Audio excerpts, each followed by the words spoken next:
Between the borders of Costa Rica and Colombia, linking the continents of North and South America, lies the Republic of Panama.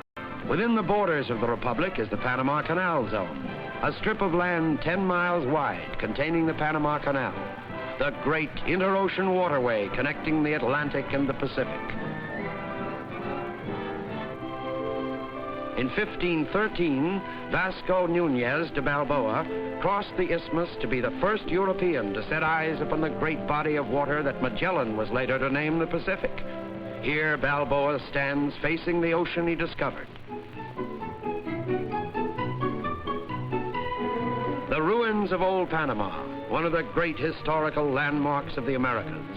All that remains of the city founded in 1519 by the Spanish governor Pedro Arias the Cruel.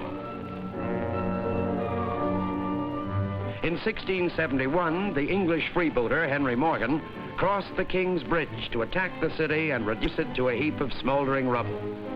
2 years later, the Spaniards rebuilt the city some 6 miles away from the old site, this time surrounding it with a huge seawall to protect it from attack. The Panama City of today, largest city and capital of the Republic, centers about the 5th of May Plaza. Facing Central Avenue, the city's main thoroughfare, is the National Palace, where important offices of the Panamanian government are located. How would you like to take a transcontinental train trip, and in less than an hour and a half? From Panama City on the Pacific side to Khatoun on the Atlantic, coast to coast, it's only a distance of 48 miles. Or if you prefer to drive, you can travel over the new Trans-Isthmian Highway built and maintained by the United States government.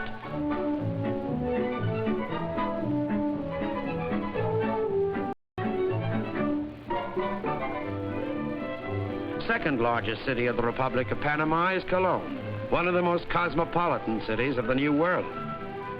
This is Front Street, Khatoun's main thoroughfare, its many shops offering exotic wares from the 4 corners of the earth.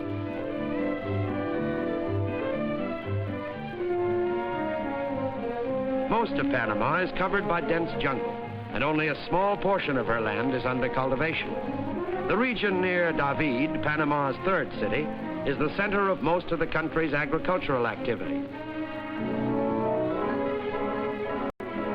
The raising of cattle is a major Panamanian industry. In the mountainous region of Chiriquí province, a good grade of coffee is grown.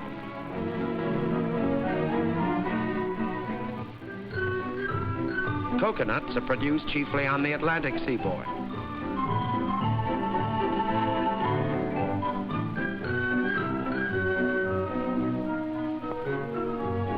These are cacao beans from which cocoa and chocolate are made. The country's most important crop, however, is bananas. Grown most extensively on the lowlands of the Pacific side, they constitute Panama's major export.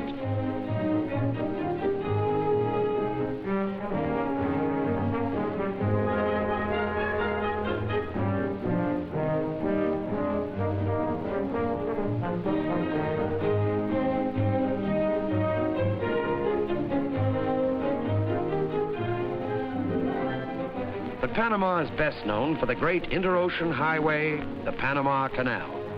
The Canal Zone, a strip of land extending 5 miles on either side of the canal, is leased to the United States and is administered from the Canal Zone of Balboa. As early as 1882, the French attempted to cut a canal through the Panamanian Isthmus. But disease and the immensity of the undertaking forced them to abandon the attempt. The United States then took over the task, occupying the Canal Zone in 1904. 10 years later, in August of 1914, the Panama Canal was open to traffic.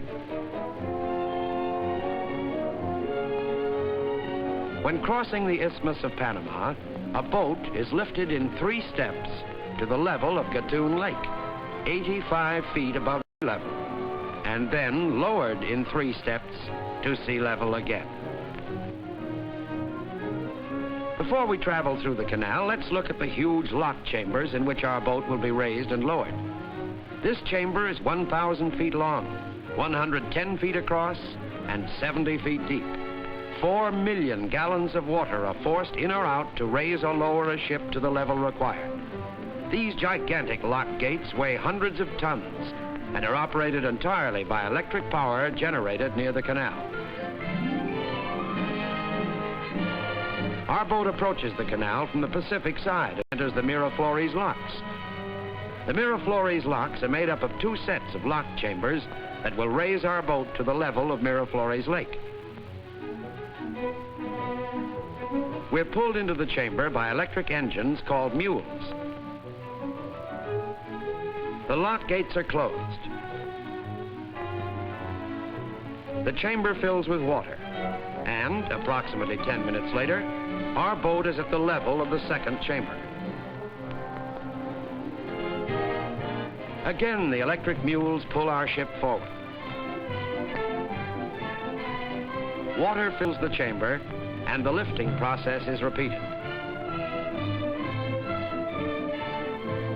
We now enter Miraflores Lake, a stretch of fresh water 1 mile long, leading to the third and last lift on the Pacific side, the Pedro Miguel lock. This lock will raise our ship the additional distance to the level of Khatoun Lake. Our boat raised, we move out of Pedro Miguel to enter the channel of the famed Gaylord Cut, a huge ditch carved through the Continental Divide. Here was encountered what was perhaps the major engineering difficulty in the construction of the canal. Recurring earth slides repeatedly blocked the cut, threatening the lives of workers and the fate of the entire project. Today, a method has been devised whereby such slides are controlled. Huge hydraulic hoses sluice the earth into the water, where giant dredges work constantly to maintain a clear channel. Beyond the Gaylord Cut, on our way to the Mammoth Khatoun locks on the Atlantic side, our boat sails across Khatoun Lake, one of the largest artificial lakes in the world, 163 square miles in area. The Khatoun locks are most impressive because here all 3 locks are together. With the aid of the ever-willing mules and the ingenious methods employed in the operation of the canal locks, our ship will now be lowered from Khatoun Lake 85 feet to the level of the Atlantic Ocean. The port of Cristobal, the canal's own city on the Atlantic side. On the boundary between Cristobal and the Panamanian city of Khatoun fly the flags of the United States and the Republic of Panama, symbolizing the friendship that made the Panama Canal possible, opening to ships of all nations relief from the long haul around Cape Horn.